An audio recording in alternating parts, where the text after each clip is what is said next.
नमस्कार मित्रों, देसाई ट्यूशंस में आपका स्वागत है। इस वीडियो में हम सीखने वाले हैं 9th standard Maharashtra board new syllabus science का 16th चैप्टर, जिसका नाम है हेरिडिटी एंड वेरिएशन।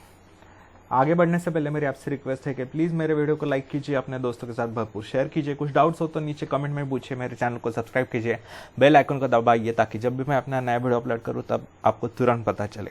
अगर आप मेरे दूसरे वीडियोस देखना चाहते हैं तो मैंने उनकी लिंक वीडियो के डिस्क्रिप्शन में या फिर कमेंट सेक्शन में फर्स्ट पिन कमेंट में शेयर की है, वहाँ पर जाकर आप मेरे दूसरे वीडियोस भी देख सकते हैं। तो चलिए शुरू करते हैं। 16 chapter heredity and variation. Think about it. Do all the boys and girls of your class look alike? क्या आपके क्लास के सारे लड़के और लड़कियां सेम ही दिखते हैं क्या? तो नहीं। उनका बेसिक स्ट्रक्चर तो होता है सेम, 2 हाथ 2 पैर, 1 नाक, 2 कान, 2 आंखें, ये सेम होता है बेसिक स्ट्रक्चर, लेकिन दिखने में सारे कोई अलग होते हैं एक दूसरे से। तो ये जो है, तभी तो आप पहचान पाते ना, हम पहचान पाते कि किसका नाम क्या है, कौन सी व्यक्ति है वो। तो हर कोई डिफरेंट दिखता है। Think about the following characteristics and note similarities and differences. देखिए, अभी तो ये जो है ये आपको अपने अनुसार देखना पड़ेगा। आप देखिए, पर्सनल कैरेक्टरिस्टिक्स, ओन यानी आपके अपना क्या है कैरेक्टरिस्टिक, ग्रैंडफादर का क्या है, अपने दादा का, दादाजी का, दादी का, फादर का और मदर का। कलर ऑफ स्किन देखिए, आपका अपना क्या है, डार्क स्किन है, ब्लैक स्किन है, या फिर व्हीट कलर की यानी मीडियम सांवला कलर जिसे कहते हैं, या फिर गोरा कलर है। कोई भी कलर, देखिए गोरा कलर यानी सुंदरता का ऐसा नहीं होता। Black colour is also beautiful in its own way. तो देखिए, कलर ऑफ स्किन जो है आपका जो होता है वो लिखना है। आपके ग्रैंडफादर का कौन सा है, ग्रैंडमदर का कौन सा है, आपके पिताजी का और आपके माताजी का कलर, स्किन कलर कौन सा है, वो आपने लिखना है यहाँ पर। शेप ऑफ फेस यानी आपका चेहरे का शेप कौन सा है, क्या वो गोल है, राउंड शेप है, या ऑब्लॉन्ग यानी लंबा शेप है, तो ये आपने देखना है और यहाँ पर लिखना है अपना, ये सभी लोगों का। हाइट, क्या आपकी हाइट नंबर्स में लिखनी है, कितनी, 5 फीट 10 इंचेस वगैरह जो भी है, वो लिखना है और आपके इनकी भी लिखनी है। कलर ऑफ आइज, क्या आपके आइज ब्लैक है, ब्राउन है, ग्रे कलर के है, ग्रीन कलर के है, ब्लू कलर के है, कौन से कलर के है, और आपके इन लोगों के भी, रिलेटिव्स के भी लिखने हैं। ओरिएंटेशन ऑफ थंब कैसा है वो भी लिखना है, ठीक है, कितना यानी झुकता है थंब और कितना साइड पे है हाथ के पंजे के, वो। Earlier we have seen that there is great variation within every species in nature. हमने ये देखा है पहले कि एक स्पीसीज अगर आप लोगे, कौन सी भी, अगर ह्यूमन स्पीसीज लोगे, तो हर एक व्यक्ति में, हर एक इंडिविजुअल में, ह्यूमन बीइंग के ही हर एक इंडिविजुअल में बहुत ज़्यादा वैरायटी आती है। चाहे वो कैट हो, कैट में भी बहुत वैरायटी होती है, हर एक कैट अलग होती है। डॉग हो, डॉग की भी वैरायटी होती है। तो एक स्पीसीज के अलग अलग इंडिविजुअल्स में बहुत ज़्यादा वेरिएशन आता है। In this chapter we shall study the factors that give rise to these variations. तो ये ऐसे वेरिएशंस क्यों आते हैं, ऐसी विविधता क्यों आती है, ये हम इस चैप्टर में सीखने वाले हैं। Inheritance, the branch of biology which studies the transfer of characteristics of organisms from one generation to the next and genes in particular is called genetics। देखिए, जेनेटिक्स किसे कहते हैं, ये जेनेटिक्स की डेफिनेशन है।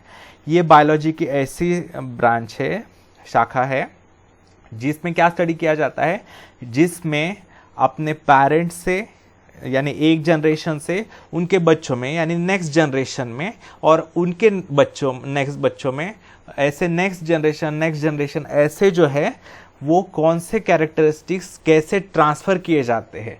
यानी आँखों का कलर पेरेंट्स का कौन सा है तो बच्चों का कौन सा आएगा, फिर स्किन कलर पेरेंट्स का अगर एक है तो वो कौन सा आएगा, ब्लड ग्रुप अगर कौन से है पेरेंट्स के तो उसके अनुसार बच्चों का क्या होगा ब्लड ग्रुप। ये सभी जेनेटिकली डिसाइड किया जाता है, हमारे जीन्स डिसाइड करते हैं। हमारे पेरेंट्स में से हमारे जीन्स आते हैं हमारे अंदर, और वो हमारे यहाँ बॉडी में एक्सप्रेस करते हैं, यानी हमारे जो गुण हैं, कैरेक्टरिस्टिक्स है, वो उससे डिसाइड होते हैं। ठीक है, तो इस स्टडी को, ये ट्रांसफर कैसे हो रही है कैरेक्टरिस्टिक्स एक जनरेशन से दूसरे जनरेशन में, इस स्टडी को कहते हैं genetics. New progeny is form through the process of reproduction. Progeny यानी क्या? संतान, संतान यानी बच्चे। तो रिप्रोडक्शन के प्रोसेस द्वारा नई पीढ़ी आती है, यानी नए बच्चे, नए संतान उत्पन्न होते हैं, जन्म लेते हैं। Except for a few minor differences the offspring shows great similarities with parents. आपने देखा होगा थोड़ा बहुत फर्क तो होता है माता पिता और बच्चों में, लेकिन अगर आप देखोगे तो बच्चे जो होते हैं वो बहुत से सिमिलर होते हैं अपने माता पिता से। नाक जो होगा वो अपने पिता जैसा होगा, कलर होगा अपनी माँ जैसा होगा। तो ऐसे बहुत से कैरेक्टरिस्टिक्स अपने माता पिता से मेल जोल रखते हैं बच्चों के। ठीक है, organisms produce by asexual reproduction show minor variations. जो ऑर्गेनिजम्स असेक्सुअल रिप्रोडक्शन से रिप्रोड्यूस करते हैं, जैसे बाइनरी फिशन हो गया, जैसे अमीबा हो गया, पैरामेशियम हो गया, ये बाइनरी फिशन से वगैरह, यानी 1 के 2, 2 के 3 ऐसे टुकड़े होकर वो रिप्रोडक्शन करते हैं, तो इसे कहते हैं असेक्सुअल रिप्रोडक्शन। तो ये असेक्सुअली रिप्रोड्यूस करने वाले जो ऑर्गेनिज्म होते हैं उनमें निग्लिजिबल वेरिएशंस होते हैं, नियरली जीरो वेरिएशन होते हैं। लेकिन however offspring produce through sexual reproduction show comparatively greater variations. लेकिन जो सेक्सुअल रिप्रोडक्शन द्वारा एक मेल पेरेंट होता है, एक फीमेल पेरेंट होता है, मेल गैमेट और फीमेल गैमेट यूनाइट होने के बाद जो बच्चा आता है उसे कहते हैं सेक्सुअल रिप्रोडक्शन द्वारा। और ये जो बच्चे होते हैं वो काफ़ी वेरिएशन दिखाते हैं। ठीक है, उनमें काफ़ी वेरिएशन आता है। देखिए, observe first, carefully observe your classmates year lobes. आपके क्लासमेट्स के ईयर लोब्स, यानी देखिए ये हो गया ईयर लोब। कुछ लोगों के ईयर लोब्स जो है, ये नीचे वाला जो है हिस्सा, ये जो है पूरा अटैच्ड होगा बच्चों का, कुछ ये नीचे वाला, कुछ बच्चों का आधा अटैच, आधा निकला हुआ होगा, और कुछ बच्चों का ऐसा पूरा सेपरेट निकला हुआ होगा। तो ये आप ऑब्जर्व कर सकते हैं। Some of the students will have attached, completely attached ear lobes, some will have little attached, partially attached, और some will have completely separate, क्या कहते हैं उसे, ईयर लोब। तो उससे आप देख सकते हैं ये वेरिएशन हो गया ना। सारे तो है ह्यूमन बीइंग्स ही है, लेकिन उनके इसमें वेरिएशन आता है। तो फिर नेक्स्ट क्वेश्चन देखते हैं। Irrespective of all of us being humans, what difference do you notice in our skin color? हम तो सारे ह्यूमन बींग्स हैं, लेकिन हमारे स्किन कलर में क्या आता है? कोई फेयर होते हैं, कोई गोरे होते हैं, कोई काले होते हैं, कोई मीडियम होते, ब्राउन कलर के होते हैं। ठीक है, तो इसमें काफ़ी अंतर आता है। ठीक है, all of you are in standard 9th, why then are some students tall and some short? आप सभी 9th कक्षा में ही हैं, 9वीं कक्षा में ही हैं, लेकिन कुछ बच्चे आप में से जो होंगे वो ऊंचे होंगे, कुछ जो होंगे वो शॉर्ट होंगे।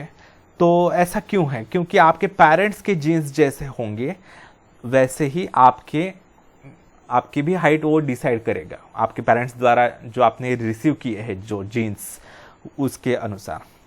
तो फेशियल फीचर्स यानी फेस पर जो फीचर्स होते हैं, जैसे आई का कलर हो गया वगैरह, अलग अलग वैरायटी होती है। देखिए नोज एंड लिप्स का स्ट्रक्चर देखिए, इसका नोज जो है थोड़ा सा ये होल्स दिख रहे हैं, यानी थोड़ा ऊपर हुआ नोज है। ये जो नोज है थोड़ा नीचे की तरफ है, यानी ये होल्स, नॉस्ट्रिल्स नहीं दिख रहे हैं।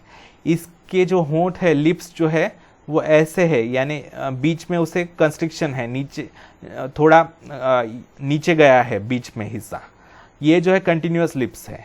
ठीक है, इसकी जो ठोड़ी है, हनुवटी ज्याला म्हणतात, चिन, ये बायफर्केटेड है, यानी ऐसे दो में डिवाइड हुई है। देखिए यहाँ पर थोड़ा ये है नीचे गया हुआ, ये जो है इसकी कंटिन्यूअस है ठोड़ी। तो ऐसे वेरिएशन आते हैं पर्सन पर, हर एक पर्सन के साथ। देखिए ये जो बच्चा है इसके ईयर लोब्स पूरे अटैच्ड है, ये जो बच्चा है इसके पूरे सेपरेट है। इसके जो हेयर कलर है वो ब्राउन है, इसका जो हेयर कलर है वो ब्लैक है।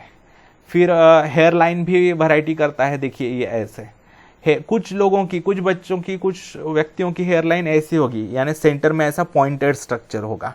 आपने अगर आपको पता हो तो मैं बता दूं, तेलुगु सुपरस्टार है, एक तेलुगु हीरो है जिसका नाम है विजय देवराकोंडा, तो उसकी हेयर लाइन ऐसी है, सेंटर में पॉइंटेड स्ट्रक्चर है।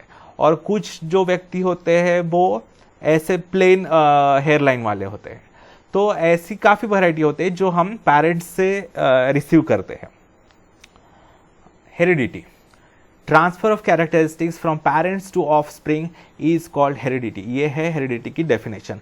जो कैरेक्टर्स पेरेंट्स से ऑफस्प्रिंग यानी संतान, प्रोजेनी ऑफस्प्रिंग ये यानी संतान, पेरेंट्स से ऑफस्प्रिंग में जो कैरेक्टरिस्टिक्स ट्रांसफर किए जाते हैं उसे कहते हैं heredity, अनुवांशिकता। It is due to heredity that puppies are similar to dogs, squabs are similar to pigeons, and infants are similar to humans. तो ये हेरिडिटी के कारण ही है कि पपी यानी जो कुत्ते के बच्चे होते हैं वो अपने पेरेंट्स के साथ बहुत मेल जोल रखते हैं, और कुत्ते को कुत्ते का ही बच्चा पैदा होगा, ह्यूमन को ह्यूमन का ही होगा, स्क्वैब्स यानी पीजन्स कबूतर के बच्चे। तो ये जो है ये हेरिडिटी के कारण होता है। ऐसा नहीं होगा कि कुत्ते को बिल्ली पैदा होगी, ऐसा नहीं होता। Inherited traits and expression of traits, जो इनहेरिटेड ट्रेट्स होते हैं और एक्सप्रेशन कैसे होता है, यानी ट्रेट्स यानी कैरेक्टरिस्टिक्स, वो कैसे एक्सप्रेस होते हैं, जीन्स द्वारा जो आए हैं वो जीन्स एक्सप्रेस यानी व्यक्त होना, यानी वो बॉडी में दिखाना उसके लक्षण, उसे कहते हैं एक्सप्रेशन। देखिए, हाउ डू स्पेसिफिक ट्रेट्स और कैरेक्टरिस्टिक्स अपीयर इन ऑर्गेनिज्म, कैसे आते हैं। देखिए, कैरेक्टरिस्टिक्स जो होते हैं वो जीन्स द्वारा आते हैं। Genes get transmitted from parents to the progeny or the offspring, उनके द्वारा ये ट्रेट्स जो है वो फिर एक्सप्रेस होते हैं, जीन्स फिर एक्सप्रेस करती है। Though there are many similarities between parents and their offspring, there are some differences too. देखिए, बहुत हद तक बच्चे अपने पेरेंट्स से मेल खाते हैं, लेकिन उनमें कुछ अंतर भी होता है, बिल्कुल एक दूसरे से सेम नहीं होते पेरेंट्स और बच्चे, थोड़ा डिफरेंस होता है। These similarities and differences are all the effect of heredity. ये जो सिमिलरिटीज है, ये जो समानताएं हैं और ये जो डिफरेंस भी है, ये उसका किसका कारण है, हेरिडिटी के कारण है। Let us study the mechanism of heredity. अभी ये हेरिडिटी होती कैसे है वो हम सीखते हैं। Information necessary for protein synthesis in the cell is stored in DNA. हर किसी के सेल में डीएनए होता है, और वो डीएनए उसमें जैसे आपके कंप्यूटर में हार्ड डिस्क होती है, उसमें सारी इंफॉर्मेशन स्टोर की जाती है, या फिर आपके मोबाइल में जो होता है स्टोरेज होती है, जो भी हो 64 GB हो गया, 128 GB जो भी हो गया, वो जो मेमोरी होती है उसमें सारी आपकी फाइल्स वगैरह रखी जाती है, स्टोर की जाती है। उसी की तरह हमारे बॉडी के हर एक सेल के अंदर डीएनए होता है, और उस डीएनए में हमारी सारी जेनेटिक इंफॉर्मेशन स्टोर की जाती है, यानी हमारे आई का कलर कैसा होगा, हमारे जो स्किन का कलर कैसे होगा, हमारी हेयर लाइन कैसी होगी, हमारी बालों का कलर कैसा होगा, वो सारी कुछ इंफॉर्मेशन डिसाइड की जाती है, और उसके अनुसार synthesis of a particular protein is carried out. देखिए, the segment of DNA which synthesis in protein synthesis यानी क्या, जो बॉडी के जो जीन्स आ रही है उसके अनुसार प्रोटीन्स बनाए जाते हैं, प्रोटीन्स बनाए जाते हैं हमारी बॉडी के अंदर, तो उसे कहते हैं प्रोटीन सिंथेसिस। हमने देखा है कि राइबोसोम्स का फंक्शन क्या होता है, प्रोटीन सिंथेसिस होता है, यानी प्रोटीन बनाना। तो ये प्रोटीन बनाना, कौन सा प्रोटीन कब बनाना है, कितना बनाना है, ये सब डिसाइड करता है, वो डीएनए में मैसेज कोड किया हुआ होता है, और वो जो राइबोसोम होता है वो बस उसे रीड करके बनाता है, प्रोड्यूस करता है, सिंथेसिस करता है। The segment of DNA which contains all the information for synthesis of a particular protein is called a gene of that protein. देखिए, डीएनए बहुत लंबा एक धागे की तरह होता है, और उसमें एक छोटा सा जो हिस्सा होता है जिसमें एक पर्टिकुलर किसी प्रोटीन के सिंथेसिस की इंफॉर्मेशन स्टोर की हुई है, उस हिस्से को, छोटे हिस्से को, डीएनए के छोटे हिस्से को कहते हैं जीन फॉर दैट प्रोटीन। उस प्रोटीन को बनाने वाली जो जीन है वो उसे कहते हैं, उस छोटे से हिस्से को। It is necessary to know the relationship of these proteins with the characteristics of organisms. तो ये जो प्रोटीन्स है वो बाद में उस ऑर्गेनिज्म के कैरेक्टरिस्टिक्स डिसाइड करते हैं, जैसे स्किन कलर, आई कलर वगैरह वगैरह। To understand the concept of heredity, let us consider the characteristic plant height. एक हेरिडिटी का कैरेक्टर समझने के लिए हम एक कैरेक्टर लेते हैं कि प्लांट की हाइट। कुछ एक ही स्पीसीज के, अगर आप पी प्लांट लेंगे, जिसे कहते हैं वाटाणा जाला म्हणतात, ठीक है, पी प्लांट, मटर, तो वो जो होता है वो क्या करता है, उसके एक ही पी प्लांट के यानी उसी के स्पीसीज के कुछ प्लांट्स टॉल होते हैं, कुछ शॉर्ट होते हैं, ऐसी वैरायटी आती है। We know that there are growth hormones in plants. Increase in height of plants depends upon the quantity of growth hormones. देखिए, जैसे हमारे अंदर हमारी हाइट बढ़ाने के लिए, हमारी ग्रोथ करने के लिए ग्रोथ हार्मोन्स होते हैं, कुछ केमिकल सिक्रेट किए जाते हैं ग्लैंड्स द्वारा, वैसे ही प्लांट्स में भी ये ग्रोथ हार्मोन्स होते हैं जो जितने वो ज़्यादा सिक्रेट होते हैं उतने हाइट बढ़ते जाती है प्लांट की। अगर वो कम सीक्रेट होते हैं तो प्लांट की हाइट भी कम रहेगी। तो increase in height of plants depends upon quantity of growth hormones, कितने मात्रा में, कितने अमाउंट में ग्रोथ हार्मोन सीक्रेट हो रहे हैं उस प्लांट के बॉडी के अंदर, उसके अनुसार कितनी हाइट बढ़ेगी उस प्लांट की, वो डिसाइड होता है। The quantity of growth hormones produced by a plant depends upon the efficiency of the concern enzyme. अभी ये कौन से प्लांट बॉडी के अंदर ग्रोथ हार्मोन कितना सीक्रेट होगा, कितने अमाउंट में सीक्रेट होगा, वो कौन, उसके ऊपर क्या, उससे रिलेटेड एंजाइम डिसाइड करता है, ठीक है। Efficient enzymes produce a greater quantity of the hormone due to which the height of the plant increases. कुछ प्लांट्स में होते हैं वो एंजाइम्स जो होते हैं वो काफ़ी इफिशिएंट होते हैं, यानी इफेक्टिव होते हैं, तो वो बहुत ज़्यादा हार्मोन सीक्रेट करवाते हैं और उसके कारण प्लांट की हाइट बढ़ते जाती है। However, if the enzymes are less efficient, a smaller quantity of hormone is produced leading to a stunting of the plant. लेकिन अगर पी का ही प्लांट लेंगे, पी यानी मटर, कुछ प्लांट्स टॉल होते हैं, कुछ शॉर्ट होते हैं, तो दूसरा अगर पी का प्लांट है उसमें अगर वो एंजाइम्स इतने इफेक्टिव नहीं काम कर रहे हैं और उसके कारण थोड़ा सा ही अमाउंट में ग्रोथ हार्मोन सीक्रेट हो रहा है, तो वो स्टंटेड प्लांट बनाएगा, यानी कम हाइट वाला। अभी देखते हैं chromosomes. The structure in the nucleus of cells that carries the hereditary characteristics is called the chromosome. देखिए, यह है क्रोमोसोम की डेफिनेशन।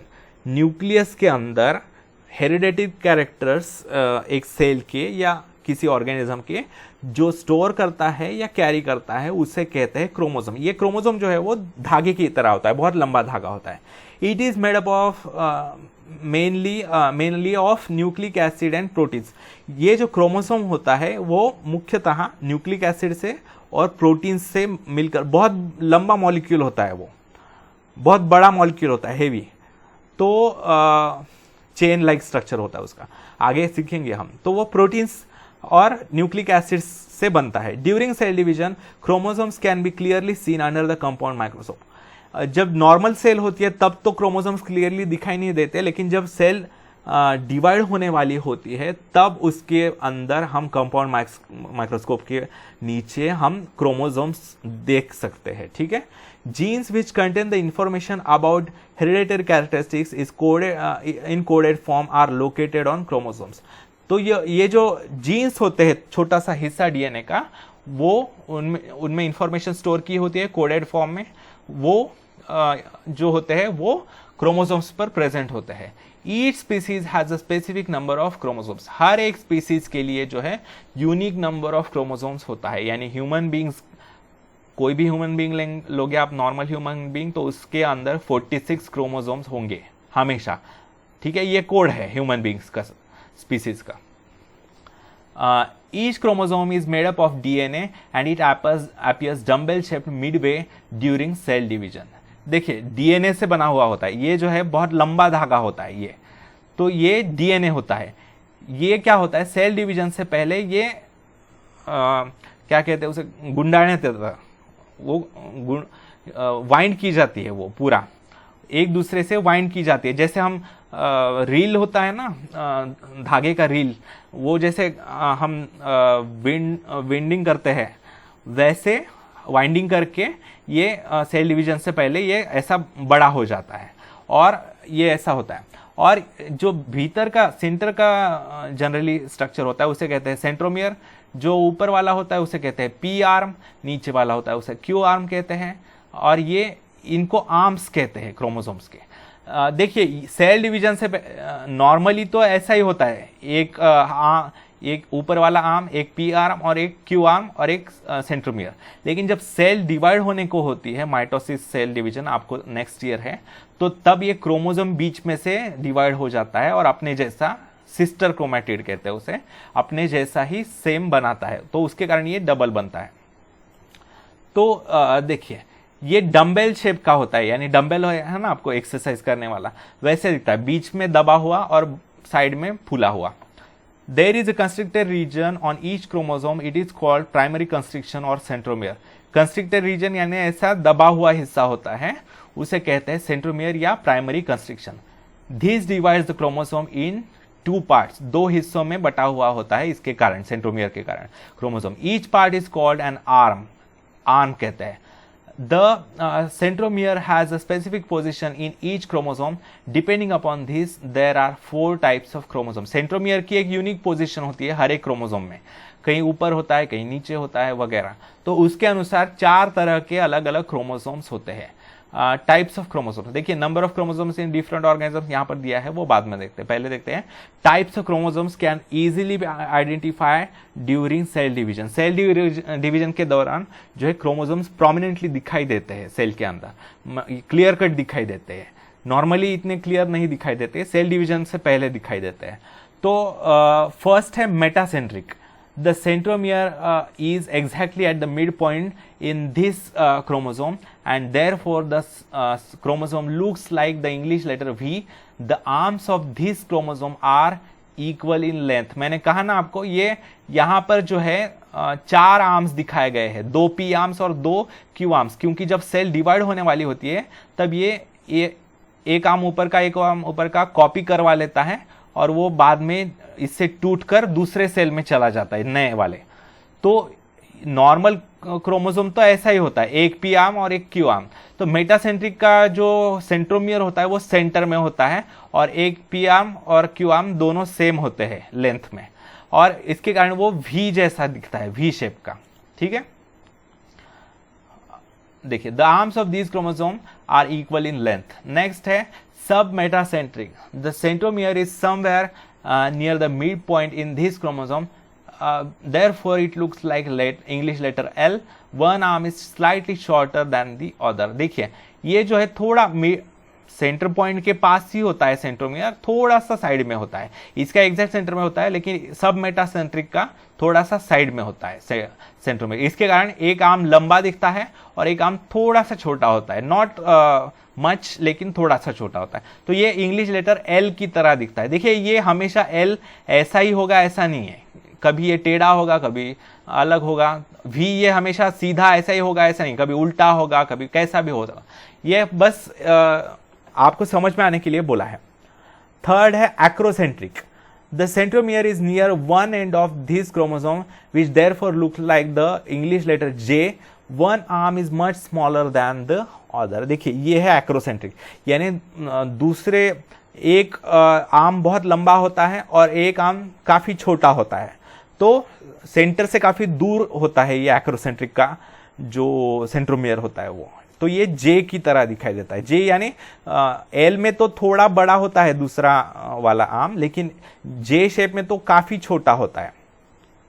नेक्स्ट है telocentric.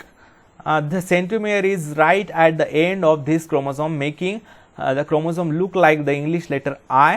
This chromosome consist only of one arm. इसमें तो बस एक ही आर्म है, पी आर्म या क्यू आर्म, दोनों में से एक ही होता है, और पूरा सेंट्रोमियर एक एंड की तरफ लगा हुआ होता है। ठीक है, इसे कहते हैं टीलोसेंट्रिक। टीलो यानी एंड वाला। ठीक है, generally in somatic cells chromosomes are in pair. Somatic cells यानी क्या होता है, जो हमारे नॉर्मल सेल्स होते हैं, 2 तरह के सेल्स होते हैं हमारी बॉडी में। एक होता है सोमैटिक सेल्स, यानी हमारे जो बॉडी के अंदर नॉर्मल कोई भी सेल होते हैं उसे, और दूसरे होते हैं जर्मिनल सेल्स। जर्मिनल सेल्स यानी जो सेल्स क्या कहते हैं उसे, गैमेट्स बनाती है, यानी मेल गैमेट हो या फीमेल गैमेट हो, यानी स्पर्म हो या एग हो, वो जो बनाते हैं वो सेल्स अलग होते हैं। जो स्पर्म या एग होते हैं उनमें क्रोमोसोम्स पेयर्स में नहीं होते, गैमेट्स में क्रोमोसोम्स पेयर्स में नहीं होते, सिंगल होते हैं। लेकिन सोमैटिक सेल्स में यानी नॉर्मल सेल्स में जो होते हैं क्रोमोसोम्स हमेशा पेयर्स में रहते हैं, जोड़ी जोड़ी में रहते हैं। If the pair consists of similar chromosomes by shape and organization, they are called homologous chromosomes. अगर समझ लीजिए वो क्रोमोसोम्स एक दूसरे के साथ, वो जोड़ी वाले जो क्रोमोसोम्स है वो एक दूसरे से बहुत सेम ही है शेप में वगैरह, तो उन्हें कहते हैं होमोलोगस क्रोमोसोम्स। होमो यानी similar, and if they are not similar they are called heterologous chromosomes. लेकिन एक जोड़ी है, उसमें एक लंबा है क्रोमोसोम और दूसरा वाला छोटा है, तो वो जोड़ी तो है, साथ तो है, लेकिन वो सिमिलर नहीं है, तो उन्हें कहते हैं हेटेरोलोगस chromosomes. In case of organisms that reproduce sexually, one of the chromosomal pairs is different from all than others. जो सेक्सुअली रिप्रोड्यूस करते हैं, जैसे ह्यूमन बीइंग हो गया या फिर कैट हो गया, डॉग हो गया, जो भी, तो उनमें क्या होता है, एक पेयर जो होती है वो बाकी सारे पेयर्स से, यानी हमने देखा है ह्यूमन बीइंग्स में 46 क्रोमोसोम्स होते हैं, टोटल 46 क्रोमोसोम्स, यानी पेयर्स कितने हो गए, जोड़ी करनी हो गई उनकी तो 23 क्रोमोसोम्स हो गए। ठीक है, 46 को अगर जोड़ी जोड़ी में रखना है तो 23 पेयर्स हो जाएंगे। 23 पेयर्स ऑफ क्रोमोसोम्स होते हैं ह्यूमंस में। लेकिन क्या होता है, उसमें से एक पेयर जो होती है, एक जोड़ी जो होती है, वो बाकी क्रोमोसोम से डिफरेंट होती है, जिसे कहते हैं chromosomes of this different pair are called sex chromosomes और allosomes, and all other chromosomes are called autosomes. बाकी क्रोमोसोम्स को कहते हैं ऑटोसोम्स, और एक जोड़ी को कहते हैं जो अलग होती है उसे कहते हैं सेक्स क्रोमोसोम्स। तो उस सेक्स क्रोमोसोम्स क्या डिसाइड करते हैं, सेक्स ऑफ द प्रोजेनी, यानी बच्चे का जेंडर कौन सा होगा, मेल होगा या फीमेल होगा, वो सेक्स क्रोमोसोम्स डिसाइड करते हैं। ऐसे देखिए, हर एक chromosome number of some organisms has been given in the following table. देखिए यहां पर ऑर्गेनिज्म का नाम है और उनमें कितने नंबर ऑफ क्रोमोसोम्स होते हैं। क्रैब जो होता है उसमें 200 क्रोमोसोम्स होते हैं, तो पेयर्स कितने हो गए, 100। मेज जो होता है, मेज प्लांट, मक्का, उसमें 20 क्रोमोसोम्स होते हैं, यानी 10 पेयर्स। फ्रॉग में 26 क्रोमोसोम्स, यानी 13 पेयर्स।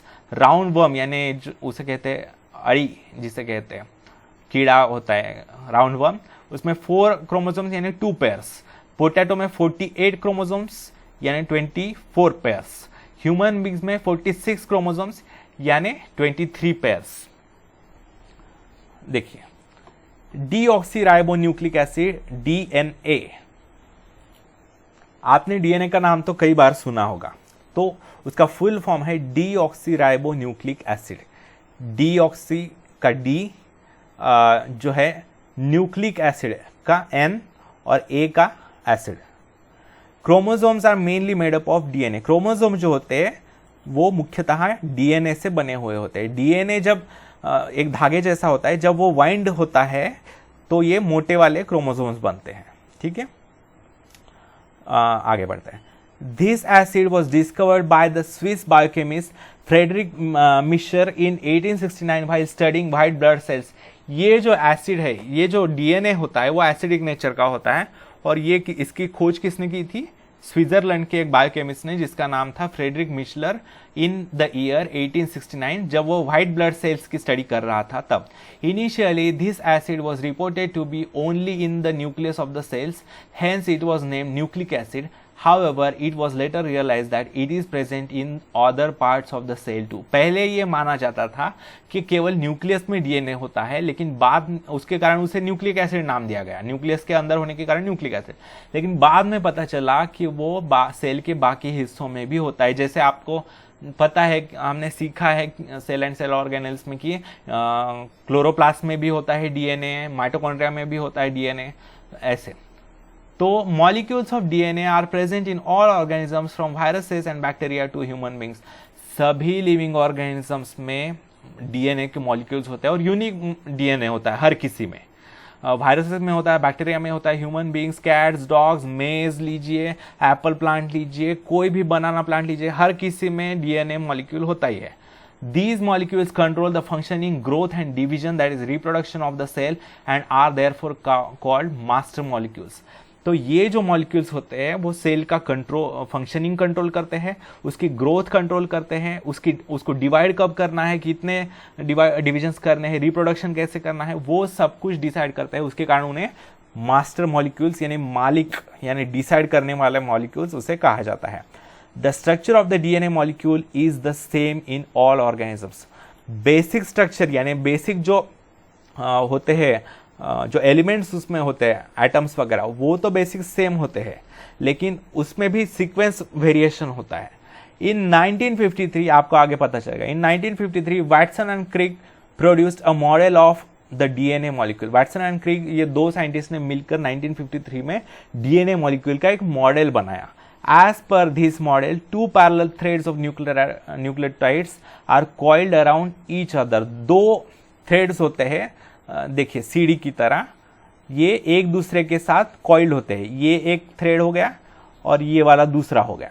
ठीक है, ये एक जैसे आपने देखा होगा पानी की टंकी होती है ना बहुत ऊंचाई पर, जो गवर्नमेंट की होती है, नगर पालिका महानगर पालिका की पानी की टंकी होती है, तो उसकी जो सीढ़ी होती है ना, ऐसी स्पाइरल सीढ़ी, वैसे होता है. ठीक है, डीएनए कॉइल्ड होता है और डबल हेलिक्स कहते हैं उसे.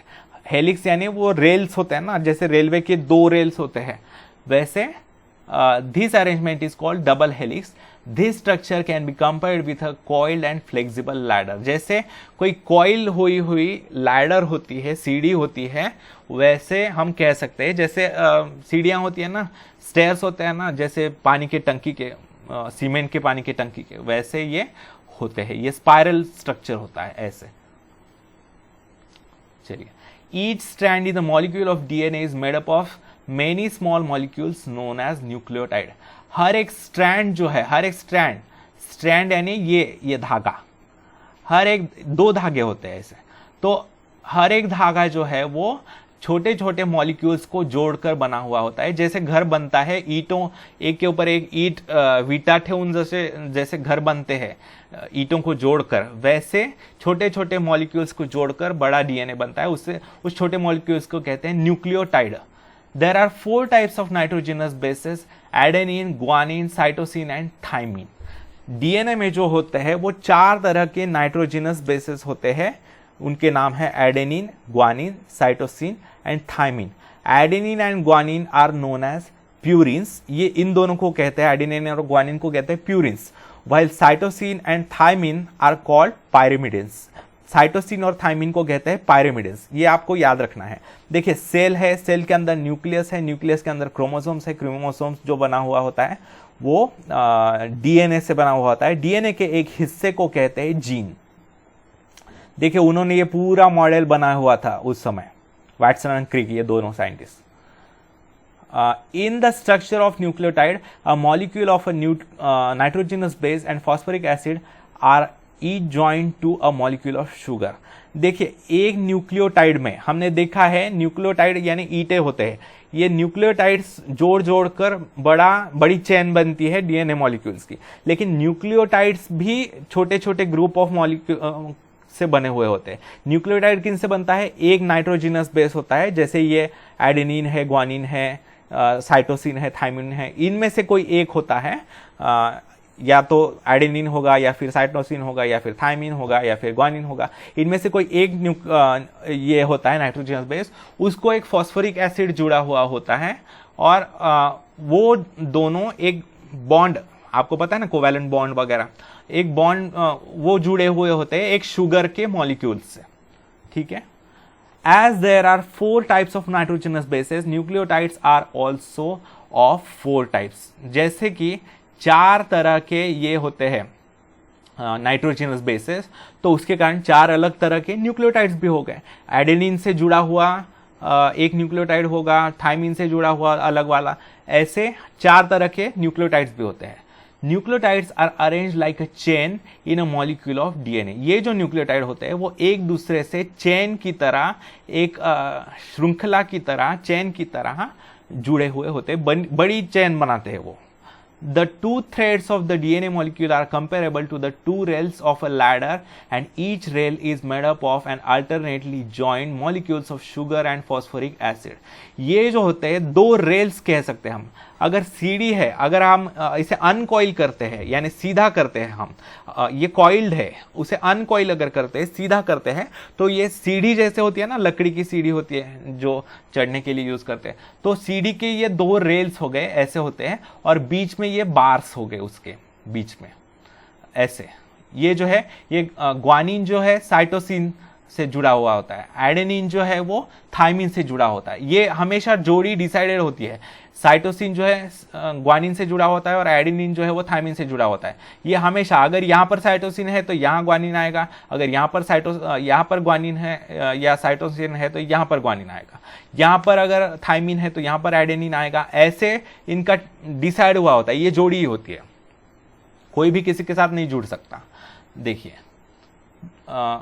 each rung of the ladder is pair of nitrogenous bases joined by hydrogen bonds. ये जो रंग यानी ये बार जो होते हैं, सीढ़ी की जो स्टेप्स होती है उसे कहते हैं रंग।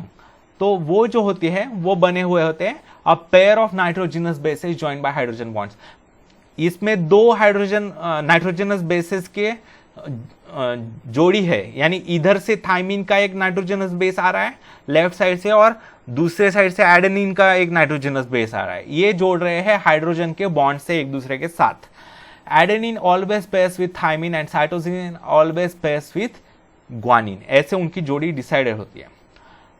अभी देखते हैं जीन। जीन यानी क्या? Each chromosome is made up of a single DNA molecule.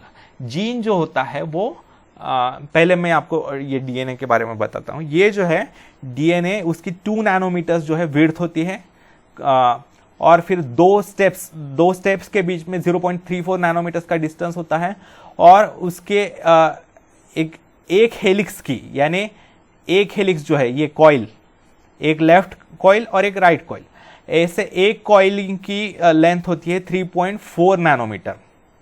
ठीक है, तो एक जो एंड होता है उसका, उसे कहते हैं 5' एंड, और उसका जो दूसरा एंड होता है वो जाकर होता है 3' एंड कहते हैं। यहाँ पर 5' एंड और ये 3' एंड, वो कैसे होता है आगे बताऊंगा मैं आपको। Each chromosome is made up of single DNA molecule. हर एक क्रोमोसोम एक डीएनए के धागे से, डीएनए मॉलिक्यूल से बनता है। Segments of the DNA molecule are called genes. DNA के एक छोटे टुकड़े को, एक छोटे हिस्से को कहते हैं जीन। ऐसे कई सारे जीन्स एक दूसरे से जोड़कर डीएनए बनता है। न्यूक्लियोटाइड्स का ग्रुप मिलकर जीन बनता है। आप कंफ्यूज मत होइए। Due to variety in the sequence of nucleotides different kinds of genes are formed. देखिए, इसमें सीक्वेंस अलग अलग होता है, डिफरेंट सीक्वेंस होता है हर बार, उसके कारण वैरायटी ऑफ जीन्स जो है बनती है। देखिए यहाँ पर है CAG है, फिर ATC हो गया, फिर AGC, ऐसा अलग अलग सीक्वेंस आता है, उसके कारण अलग अलग जीन्स बनते हैं। ठीक है, तो due to variety in the sequence of nucleotides different kinds of genes are formed. These genes are arranged in a line. एक लाइन में वो अरेंज होते हैं। Genes control the structure and function of the cells and of the body. जीन्स के कारण एक cell का और उसके बॉडी का स्ट्रक्चर डिसाइड होता है और फंक्शन भी डिसाइड होता है। Also they transmit the hereditary characteristics from parents to offspring. वो पेरेंट्स से, माता पिता से अपने बच्चों में, अपने संतानों में हेरिडेटरी कैरेक्टरिस्टिक्स ट्रांसमिट करते हैं, ट्रांसफर करते हैं। Hence they are said to be the functional units of heredity। तो उन्हें क्या कहा जाता है? जीन्स को क्या कहा जाता है? Functional units of heredity. जैसे structural and functional unit of organism is cell, तो वैसे ही functional unit of heredity is gene. That is why many similarities are seen between parents and their offspring। तो कुछ जीन जो होते हैं वो माँ से आते हैं, कुछ जीन्स पिता से आते हैं, तो उसके कारण माता से थोड़ी सिमिलरिटी होती है, पिता से थोड़ी सिमिलरिटी होती है। ये जो कैरेक्टरिस्टिक है वो जीन्स के कारण आती है। Information about protein synthesis is stored in the genes. ये जो इंफॉर्मेशन होती है प्रोटीन बनाने की, वो जीन्स में स्टोर की जाती है। DNA fingerprinting. The sequence of the genes in the DNA of a person, that is genome of the person is identified. Sequence of genes, ये जीन्स का एक पर्टिकुलर सीक्वेंस होता है हर किसी में। हर किसी के डीएनए में जीन्स का एक पर्टिकुलर सीक्वेंस होता है, उसको कहते हैं जीनोम, उस व्यक्ति का जीनोम कहते हैं उसे, जेनेटिक मैप जिसे कहते हैं। It is useful to identify the lineage and identify criminals because it is unique to every person. तो हर किसी का, इससे हमें पता चलता है कि कौन किसके माता पिता है। अगर किसी को पता नहीं है कि मेरे माँ कौन है, अगर कोई बचपन में बिछड़ गया अपने माता पिता, तो हम ये जेनेटिक सीक्वेंस देखकर हम पता कर सकते हैं, दोनों का, माता पिता और बच्चों का, दोनों का पता करने के बाद हम पता कर सकते हैं कि कौन किसकी माँ है, कौन किसका पिता है, ये हम पता कर सकते हैं। And identify criminals because it is unique to every person.